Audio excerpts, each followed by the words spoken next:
done like that on purpose, so that I don't know exactly why I do that on purpose. It has to do with recording and all that kind of stuff. Anyway, good morning and welcome to Community Chit Chat right here on KMBY, over the air at 19.4 and on the internet at KMBYTV.com. I'm Jim Vossen, V as in Victor, O-S-S-E-N.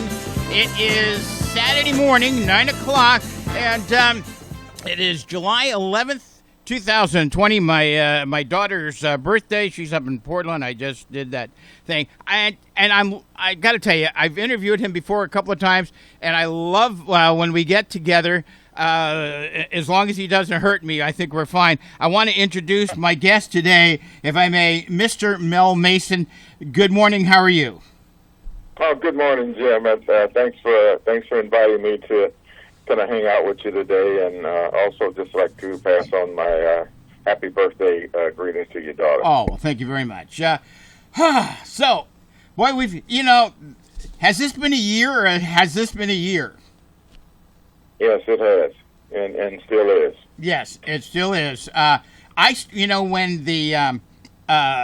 When the first crisis with the flu bug thing, the coronavirus, all that, when that started, I started writing a book. I have what's called a folder called Books in Progress. I don't know if you have one of those.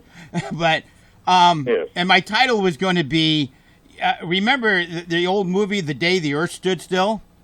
Yes. This is the year the world stood still, you know?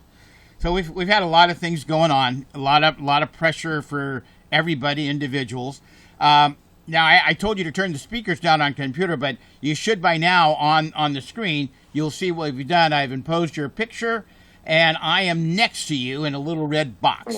I got your name up there. And I put down the title, Civil Rights Activist. Is that okay, or am I in trouble for doing that? That's fine. Good. Yeah, that's actually really fine. All right. So, when I wanted to talk to you a little bit. First of all, let's let the people know a little bit. Where were you born? I was born in Providence, Kentucky. Ah.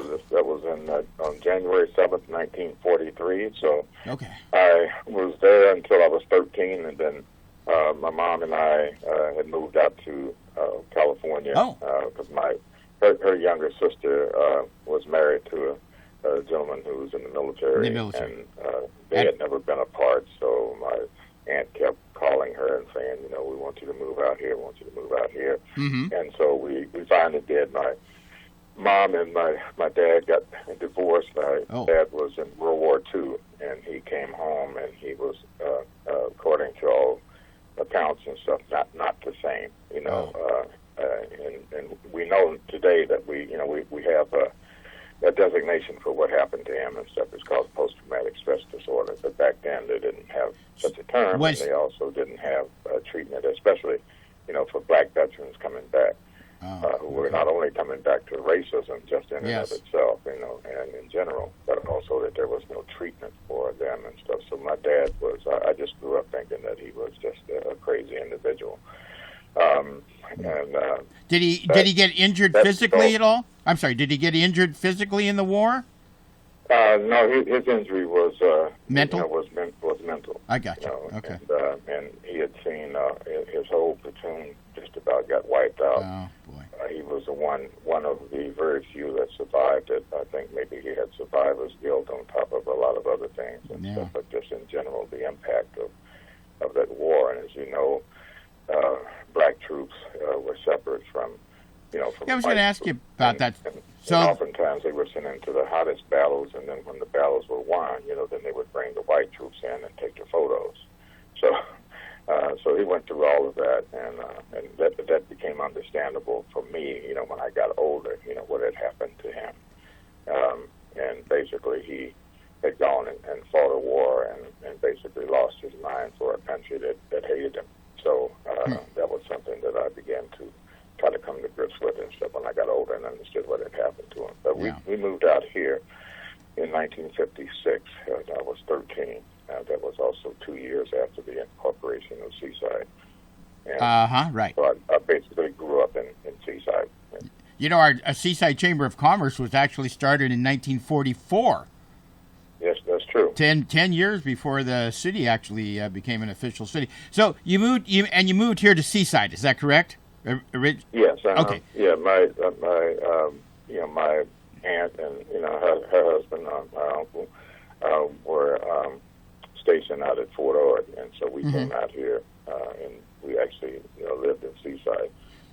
Lived on a couple of streets, Lowell, and then I basically did most of my growing up on Waring. Okay. And the old house that we had and stuff is still there. So whenever I pass there and stuff, a certain amount of nostalgia hits me. Now, at that time, Seaside High wasn't here, so when you went to high school, No. You went to Monterey. Is that correct? Yeah. Then it was called Monterey Union High School. Monterey Union High School. It was the only high school in the district, and so everybody went to Monterey High that was in the Monterey Peninsula Unified School District. Everybody, regardless of whether you were in Marina, Seaside, or Monterey, Delray Oaks, and Sand City. So, if you lived in any of those places, we all went to Monterey High School. And in fact, I graduated on June 13th, 1960. Oh. So I have been out of high school now for 60 years. 60 years ago, we graduated. Yeah. So it's been a while. Let me ask you this: in those days, if I may, was there segregation in the high school at that time? To any respect? No, there was no segregation in the high school. Now, was there racism, and was there racism, amongst students, and also I think in terms of treatment by some of the teachers?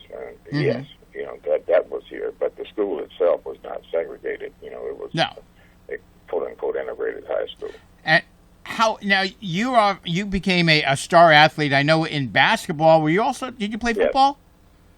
No football? No. My basketball coach was afraid that I would get hurt. Oh, we don't want that. And one day I was out, just kind of catching passes and stuff. Oh. Football hero was a guy named R.C. Owens who played for the San Francisco 49ers. Yes. A basketball player. Mm-hmm. They developed this play called the alley-oop, where Y.A. Tittle would just throw the ball up in the air. Oh. And R.C. would go up, because he could jump higher than anybody and grab the ball. So I was out there one day on the football field just, fooling around, and they were throwing passes up, and I was jumping up and grabbing them. My basketball coach saw me, and he swore up and down that the coaches, which at that time included also Dan Albert. Dan Albert was an assistant coach. And so Ed Lars, who was a basketball coach, came out there, and he really tore into them and stuff and accused them of trying to steal me so that I could play football and possibly get hurt and then not play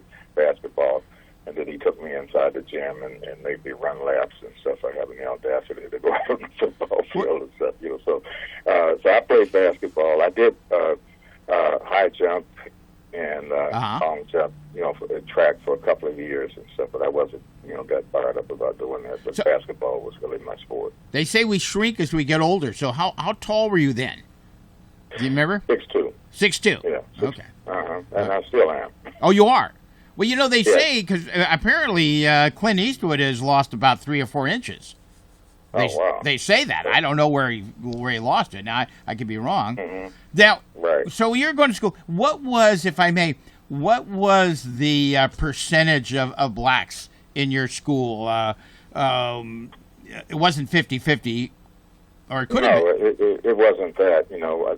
It's hard to kind of remember how many of us there were. There were quite a few. There were quite a few blacks and quite a few of us in the school. I don't know exactly what the percentage was. So we were a small percentage. Were there racial problems in the high school? We had some, and then also for me it was I actually got arrested in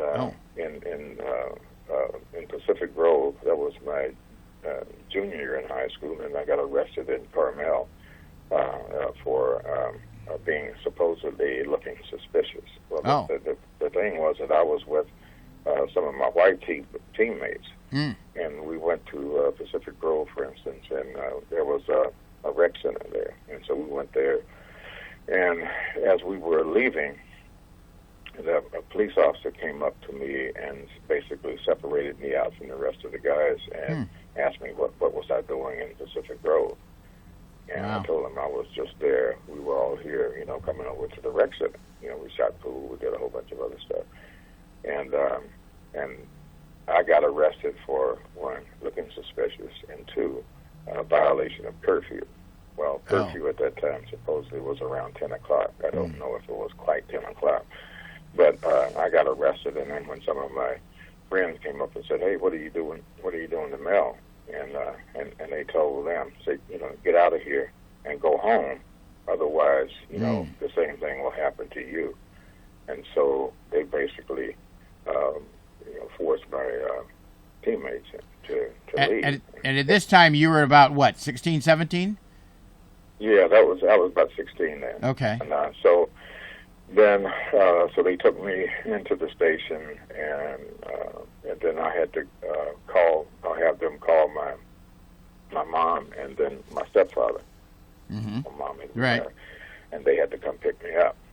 So and then the next year we were over in Carmel, and there was what we used to call Hell Week, which was actually okay.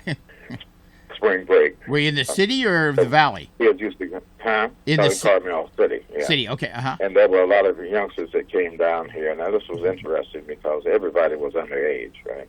Okay. Yeah. But people would come down here. They would get, motel rooms from other cities and invite people over and all of that. So a group of us went over, and again, it was myself, a couple of my black friends, and other white friends. Some of whom were teammates. Mm-hmm.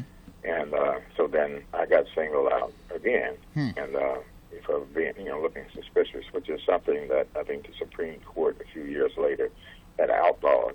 Had basically said that you couldn't arrest people for looking suspicious because what does that mean? But it was actually something that was used against blacks. So as a black youngster at that time, a black male, I was always going to look suspicious, I guess, in some of these towns and stuff. So again, I had to have my mom and my stepfather. Can I ask a question? And now this is, I have always been kind of a smart aleck guy. Okay. Mm-hmm. Now, were you, if I may, and you can, yes or no, were you a little bit smart aleck, along with for being black? Were you also a smart aleck?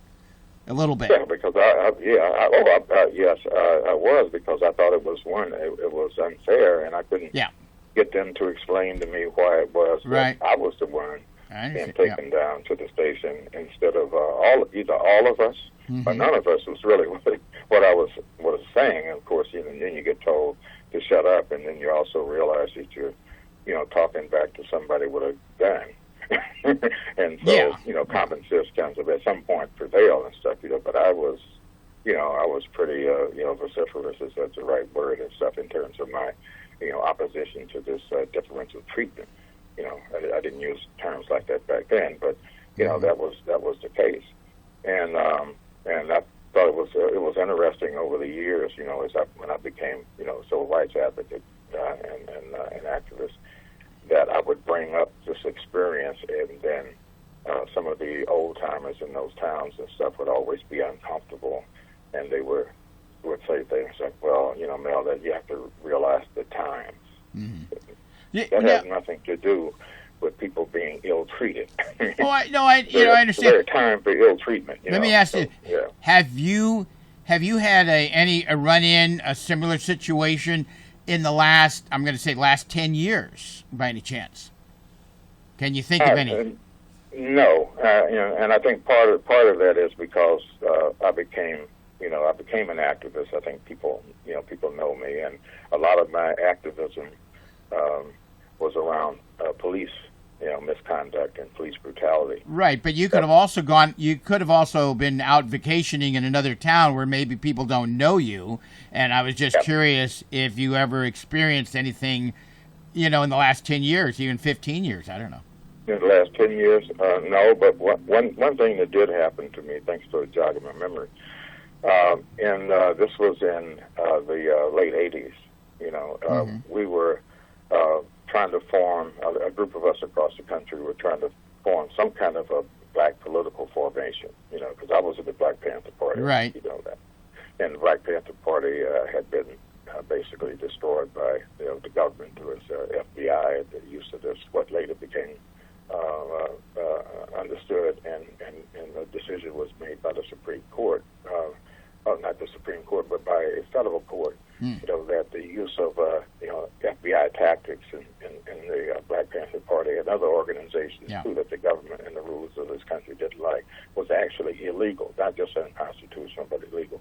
But anyway, I went to Chicago, and I was on the city council at the time here, and this was in this was in the mid-'80s. I got the dates wrong.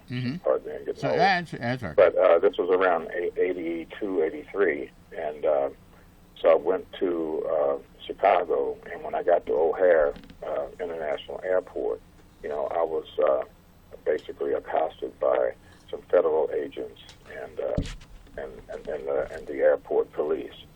At that time, you were a Black Panther. You were a Black Panther at that time? No, the party was gone. Right. Okay, I got you.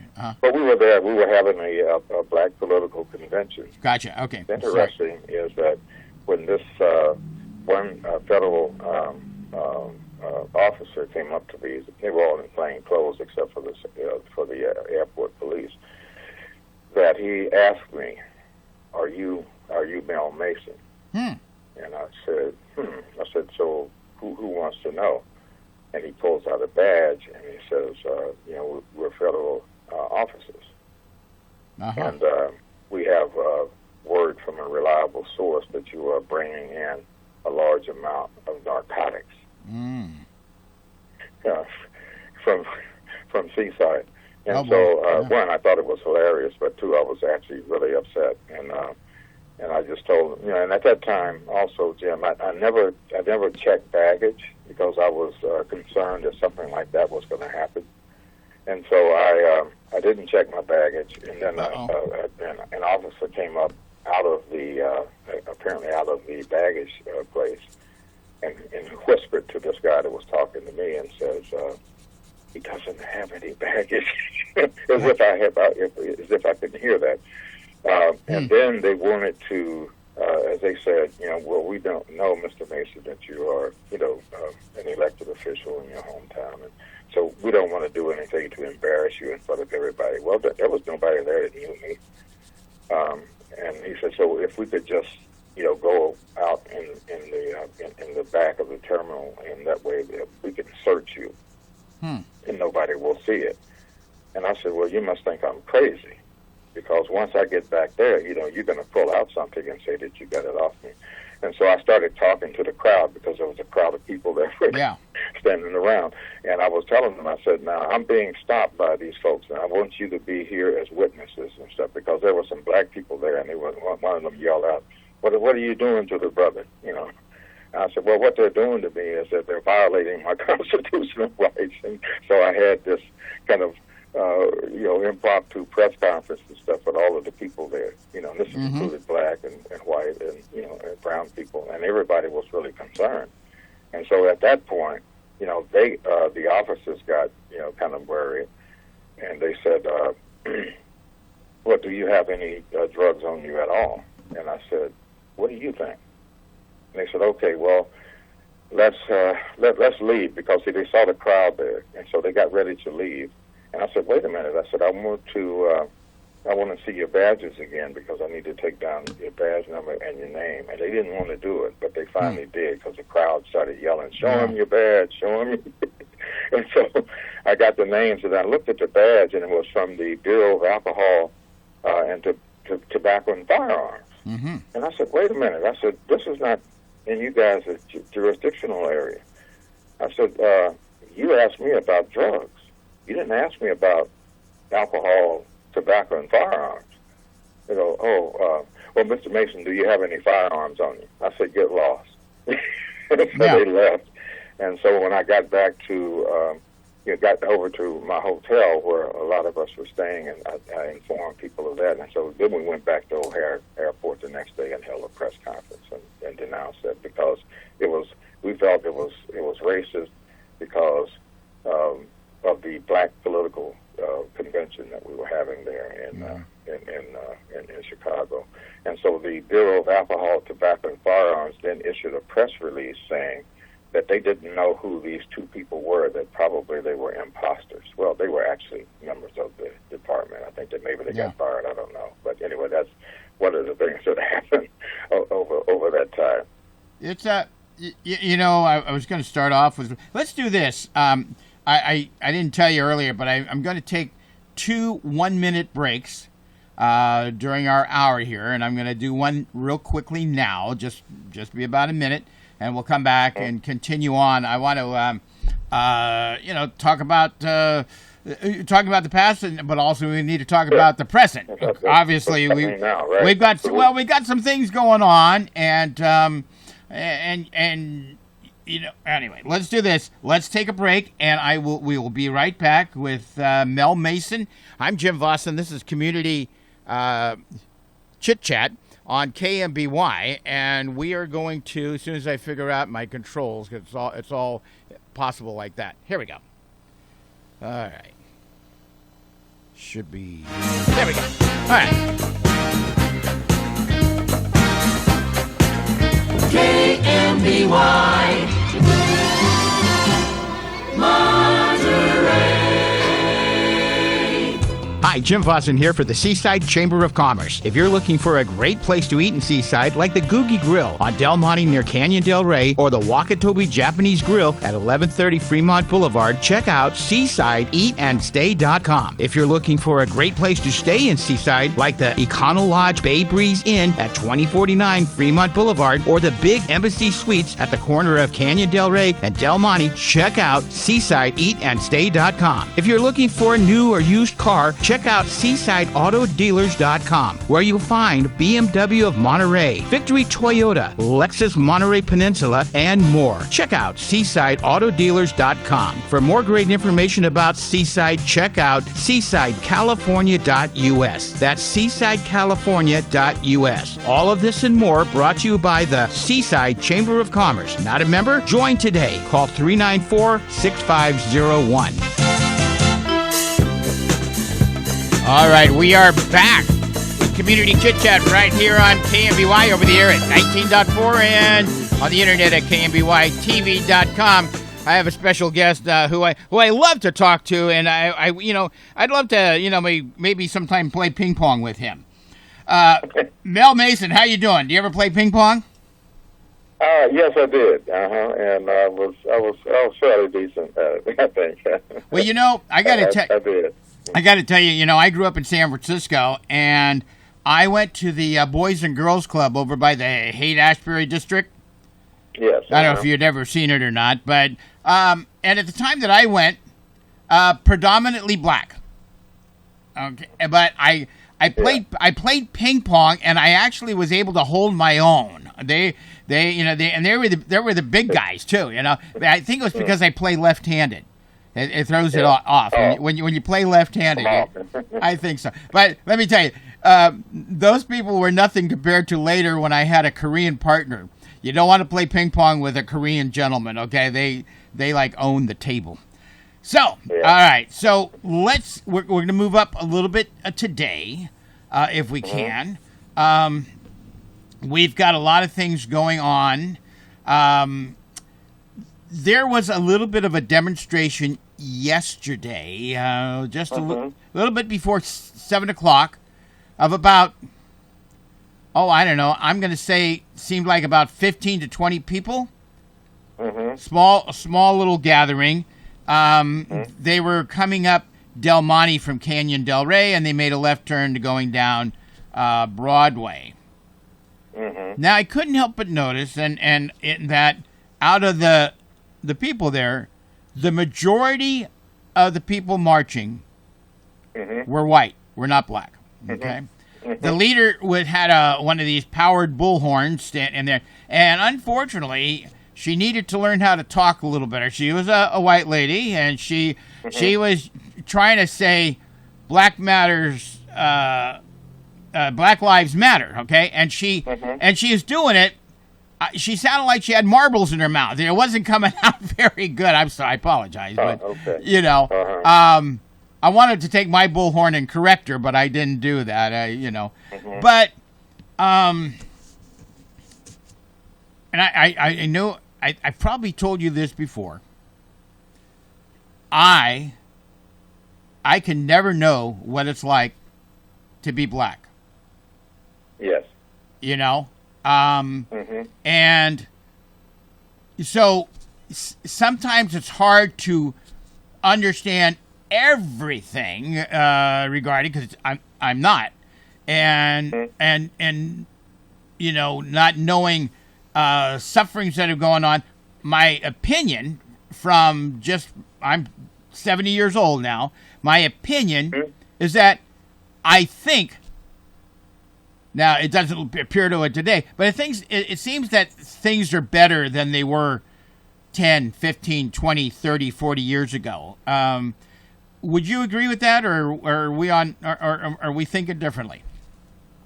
Well, it kind of depends on what areas of existence that you're talking about and stuff. Obviously, when we look back at things like Jim Crow segregation, which I was growing up under before we moved to California, and and just looking at some of the other kind of social and in some cases economic problems and stuff black people were faced with. Yeah, those things are gone. Most of them are gone. But there are still barriers and there are still disparities that exist. Healthcare being one. High unemployment. And this is prior to certainly COVID-19. Still being a problem. Racism on jobs and all of those things that when I was president of the NAACP, and even before, having to deal with racial discrimination in various other kinds of forms. While Jim Crow segregation was gone, and that was a big victory. A big victory that was certainly won by blacks, but with also the assistance of our allies, people who weren't black. And I think that's the point that you were making a little bit earlier about the woman who maybe wasn't speaking that well, but what I'm heartened by is her sentiment.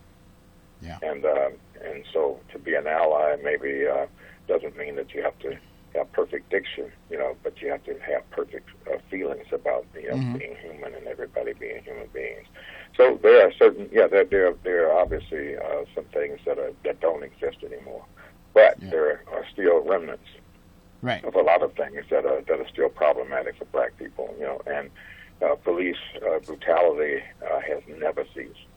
In fact, there was a killing just a few days ago. There's been about maybe 5 or 6 killings that we know of, since George Floyd was killed. Well, we've also in these protests. I'm sorry. Apologies. Go ahead. And there are still inequities in this society that are produced by racism. So racism is still alive and well, in this country. I think as we can say and say truthfully. What's happening today, and just like the woman that you mentioned, one of the things that's happening today that maybe didn't happen on this grand of a scale is that our allies who are not black, are actually as close to front and center as allies should be. They're right with us.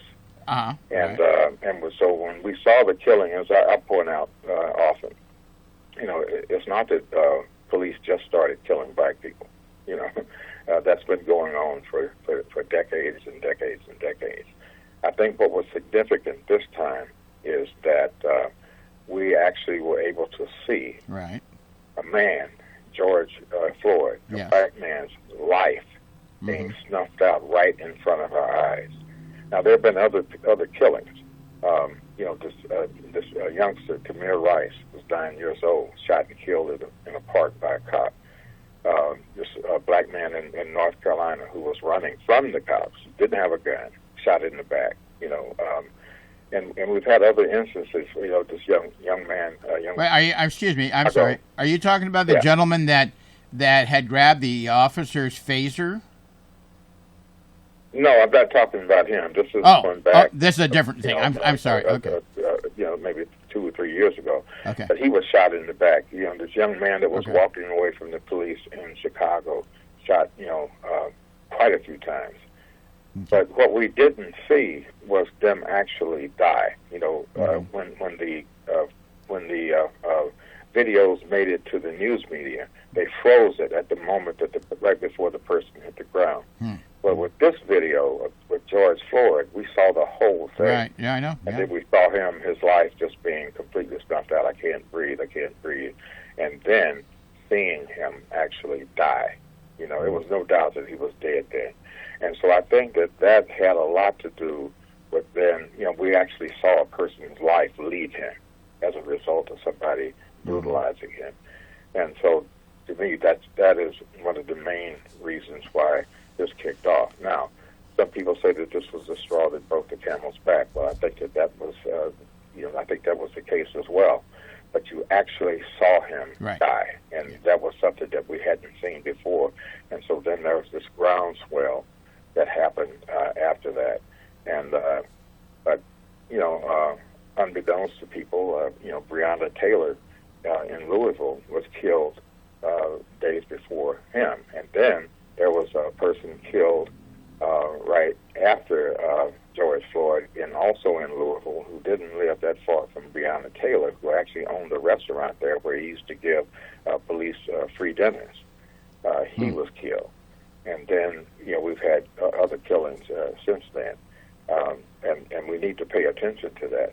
I was recently sent a report that was written by a guy by the name of Arthur Reiser. He's a former police officer. He considers himself to be a conservative Republican.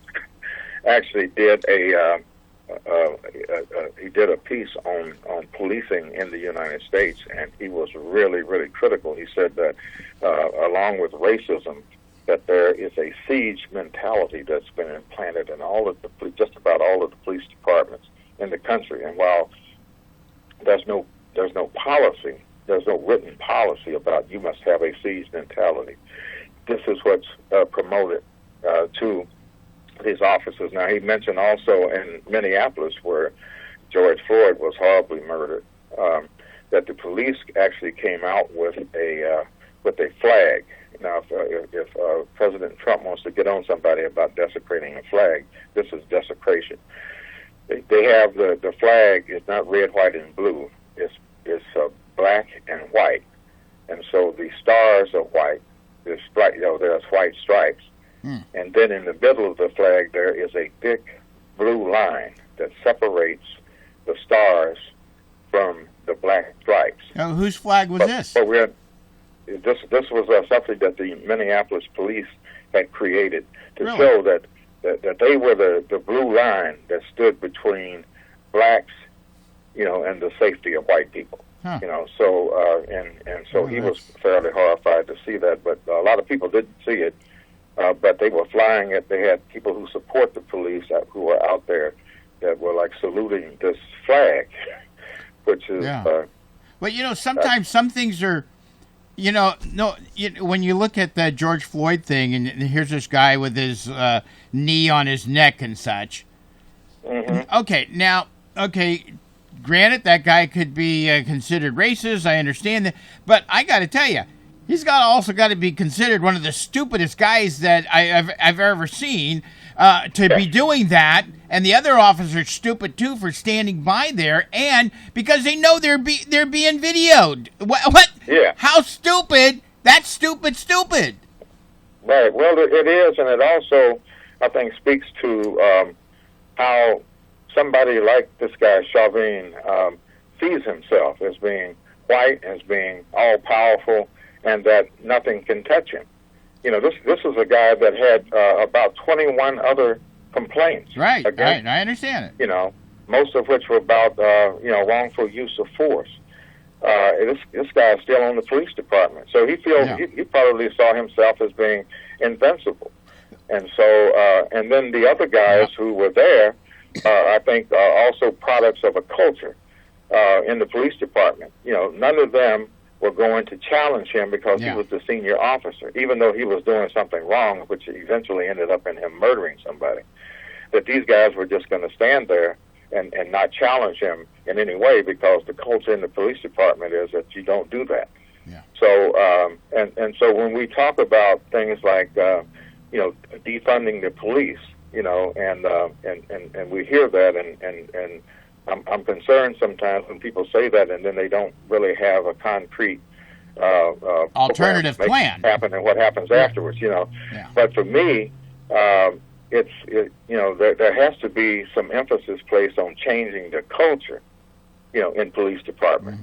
And that's going to take real work. Yeah, you can defund them, but whatever funds that they have left, if you haven't changed the culture of the police department, then you're just going to have an underfunded police department that still has the same culture. So I think that the real emphasis needs to be placed on changing the culture. I've dealt with police brutality since the early 1970s. At all of the police departments around here. I think we had the first organized anti-police brutality campaigns probably in the history of this area, and so I'm real aware of the culture. One of the interesting things that happened. I know I'm taking a lot of time. No, we're good. We're good. But the Salinas Police Department, which was always for me, one of the most egregiously constructed and operated police departments, in this area. They had 2 black police officers. This was a number of years ago, and I can talk about this now because they're retired, so hopefully they won't be in trouble. I'm not going to mention their names, but they used to tell me, because they, one of them lived in Seaside and one of them I think lived in Marina, and they would see me at places and they would say, "Mel," said, we really love it when you're getting on the Salinas Police Department because it takes pressure off of us, which means that as the 2 black police officers in the Salinas Police Department, they were constantly under some kind of racial attack, not physically maybe, but just the way that they were treated, things that were said about them. That they really shouldn't have been on the police department and stuff because as blacks they were inferior and this, that, and the other thing. So they were actually enduring, this kind of racism on the job. So that whenever I was organizing something against the Salinas Police Department, that they had somebody else to hate, which was me. Now you've been involved in this stuff, and whereas I haven't, and so. And a lot of other, I'm going to say white people if I can, a lot of them don't hear this stuff, and they need to. Yes, absolutely. They absolutely do, and I think we've tried as much as possible and stuff over time, to get this information out to folks, and and it's just that. For me, it was like I had a whole lot of other things I thought I could do other than going after the cops. But when cops are going after people, especially black people, then you have a responsibility to stand up against that, and so that's what I had done. One of my biggest allies and stuff back in those days and stuff was a guy by the name of Bill Monning.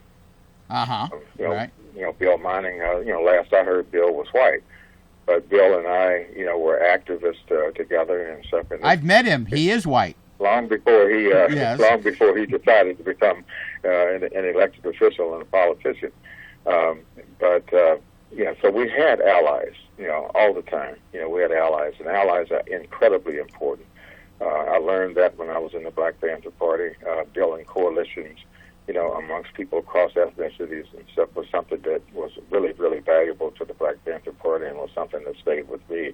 And so that's how basically I've conducted myself politically all these years. I spoke at a black and brown solidarity rally last week, and I was so happy to see that because in years past, black and brown people as well as our white allies and others, whether they were Native people, Asian, Pacific Islanders, we all came together with coalitions, that I think, really served county, and the people who had no voices, really served them well. That we had those kind of coalitions to be able to do that for them.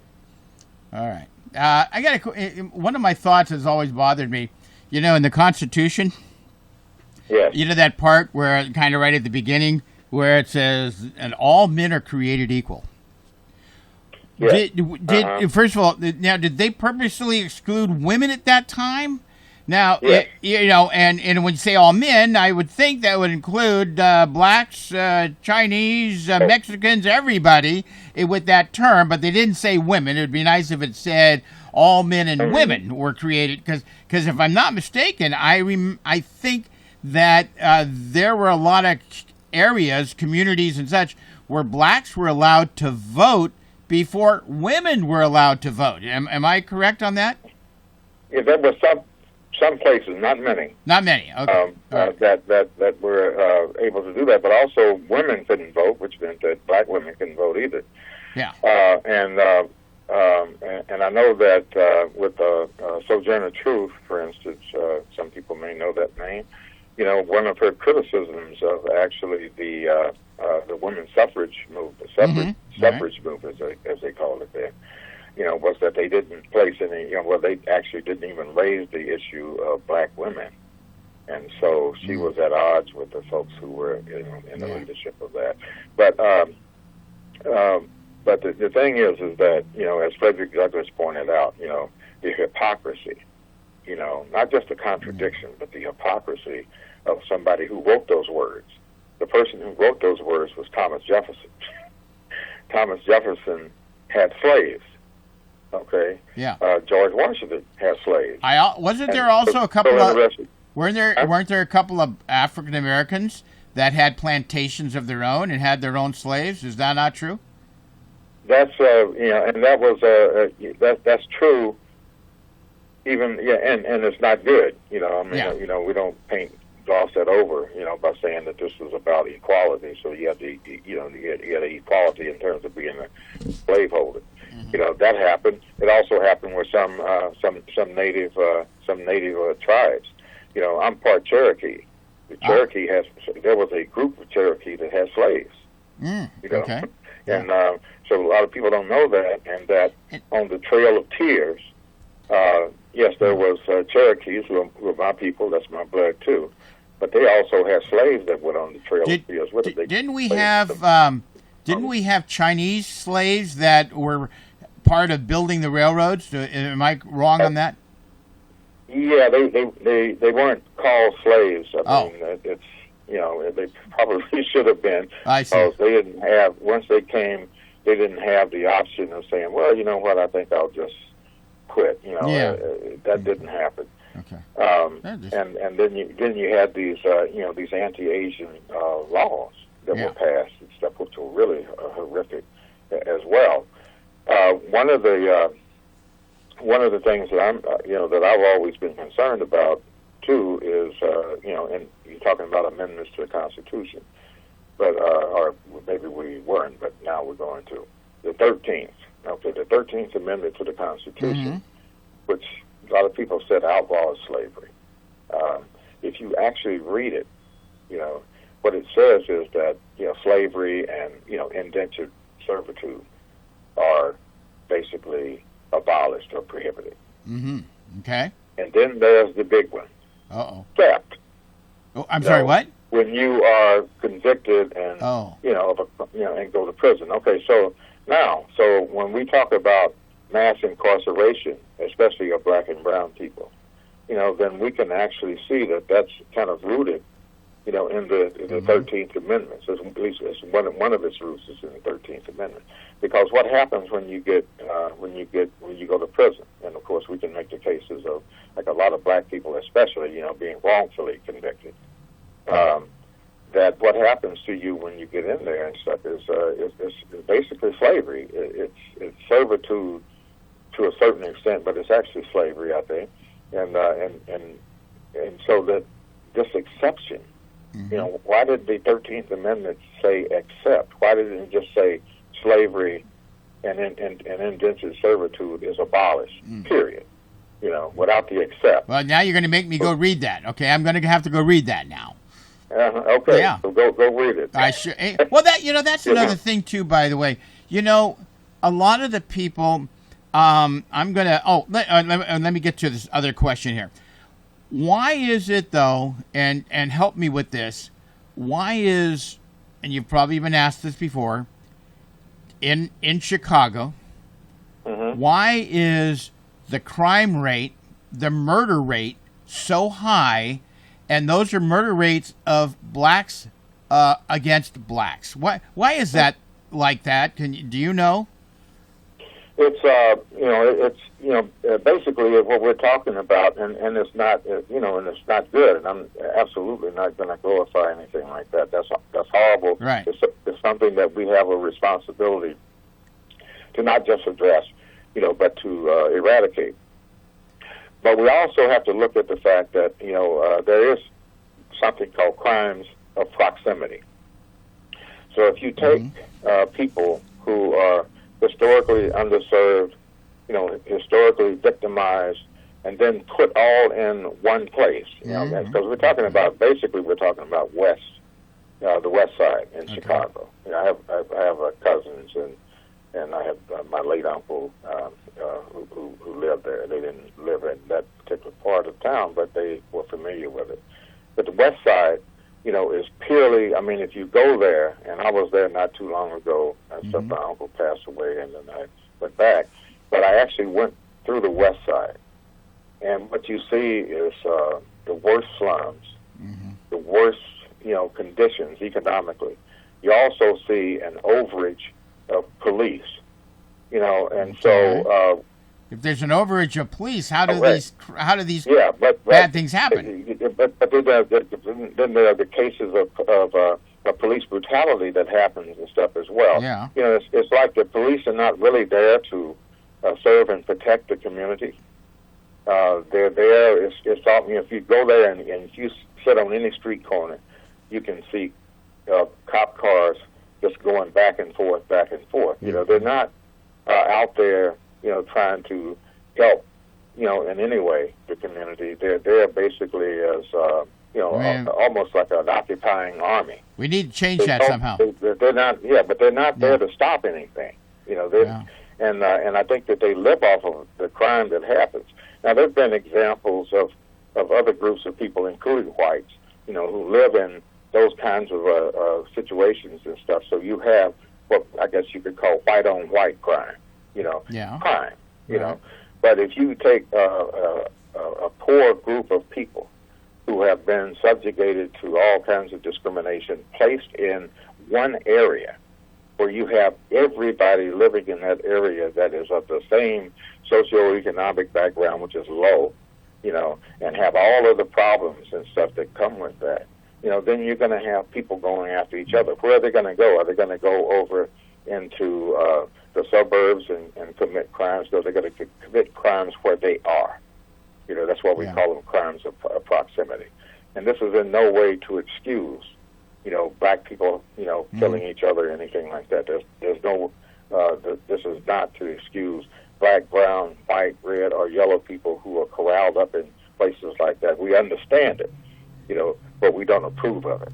All right, I'm going to do this. We're going to skip my last break. We're going to, because this is too important to do that.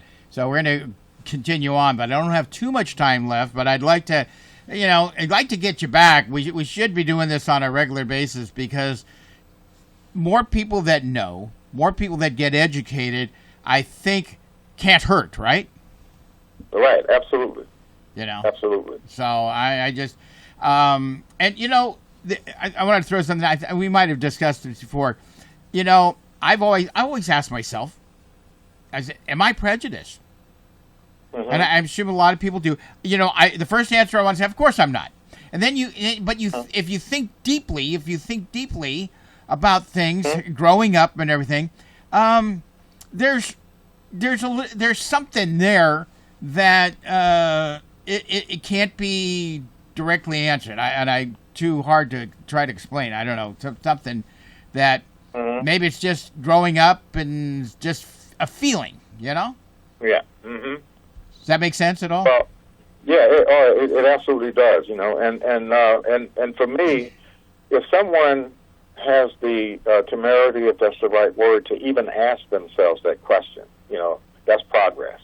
I think I think we're used to whites just simply not even asking that question at all. They're just assuming that the status quo is what should be. So they don't have to ask themselves, am I a racist? Because that doesn't even come up. It's just that the status quo is there, and that's the way it should be. That's about white supremacy, white privilege, or whatever. And but they don't ask themselves that question. The fact that you ask yourself that question and stuff, I think, says a lot. And also, there's a group, and these are people who are also close to us. I have an agency my wife and I created called the Village Project, and we have some of our biggest supporters are folks from an organization called Whites for Racial Equity. No, okay. And they are people who ask that question. I think in some cases they said, hey, I got racism in me. Well, it would be impossible not to have it in you because we all grow up in this society. There was a time when I didn't like any white people.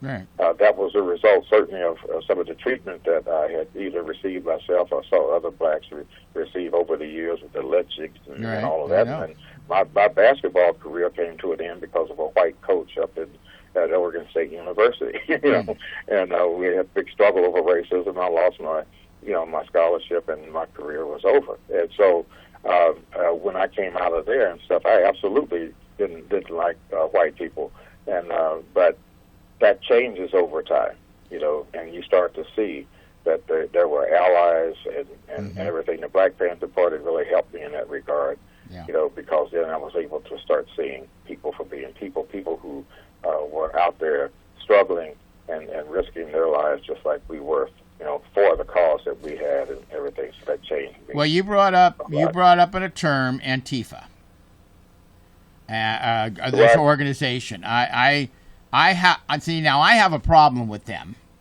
and what they're doing. A lot of people do. Okay. Mm-hmm. And in fact, I talk about it.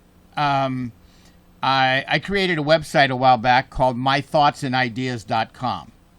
And I have my thoughts about things, and that the murder in Minneapolis, that terrible murder, and you have demonstrations after that. And my thoughts are there's, to me, three different kinds of I'm going to say demonstrators. The ones that are legitimately demonstrating because of the terrible thing that happened, very bad. Mm-hmm. And then you get a group of, and I'm gonna say the Antifa group, who comes to these things and brings backpacks with rocks and bricks, to help fuel the fire. And then there's the thugs who are taking advantage of there's no police here stopping us. We're going to break these windows. We're going to go in. We're going to loot the place. We're going to set the stuff on fire. I don't see how that is being thoughtful of the gentleman who died at the hands of terrible police. So I get distracted on them, and I think it puts a shout. Am I almost right? Yeah, and that's a real problem. But I think also we have to pay attention as well to the fact that the FBI came out with a report saying that the majority of the violence that was happening, certainly in the early beginnings of this, of all of these protests and demonstrations, were by white supremacist groups who would put on Black Lives Matter T-shirts and then go out and do all of these destructive things. Well, those guys should be shot. The Antifa may have gotten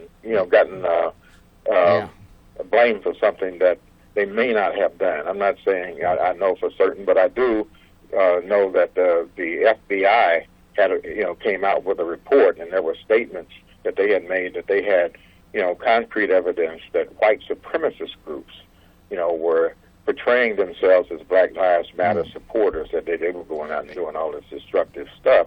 And then, not only Antifa, but the demonstrators themselves are starting to all be painted with the same brush. Yeah. Well, again, I think there were legitimate ones that are there for their respect. I think they were at the front of the line, as well as they should be. And then, unfortunately, those other, whoever's in the back, and if it says white supremacy thing, those guys should be hung out to dry, or Antifa too. Anybody else that does that stuff. You know. By the way, we'll need another day to talk about the statues. Okay. That's okay. That is something.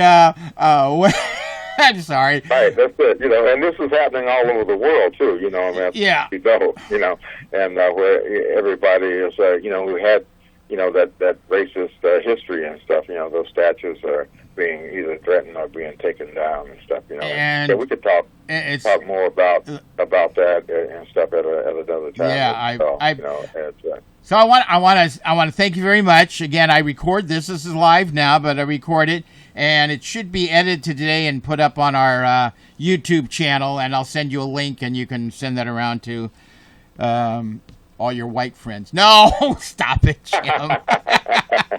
Yeah, of which I have quite a few. No, and you know as well. And I hope I'm a good white friend. I hope I am. Yeah. You know. Absolutely. And thank you very much. And it's a tough situation. It really is, isn't it? Yes, it absolutely is. Yes. And but you know we continue to move forward. And I think the thing is that the thing that's heartening for me, the thing that was disheartening, of course, was the murder of George Floyd and just the murder of all these other folks, especially black people who have been killed in outlandish numbers and out of proportion to where all the other killings are. But it's heartening to see, you know, especially young people, you know, who are stepping up, you know, and taking charge and everything. And so that's heartening and stuff, because I think for a lot of us older folks, and I'm 77 now, you know, we start looking around. My wife is 77. You guys share an age. Now we see them. Mm-hmm. There we go. All right, Mel Mason, thank you very much for joining me today. Let's not make this far and apart. Let's come up with, you know, I don't know, once every 2 months or something like that, and let's educate everybody. Not just everybody needs to know. Right. Okay. Thank you, sir. Good. Okay. Have a great day, and don't shake hands with anybody. Bye. Okay. Yeah, bye. All right, Mel Mason. What an honor it is to talk to him. I'm Jim Vossen. Let's we'll get this out of here, and we are, if I'm not mistaken, we're ready to kind of wrap this guy up and send this to bed. Thank you for joining us today for the Community Chit Chat Show program here on KMBY, over the air at 19.4 and on the internet at KMBYTV.com. Now go out and have a great day. Be safe. Keep your distance. Get that hand stuff on your hands all the time.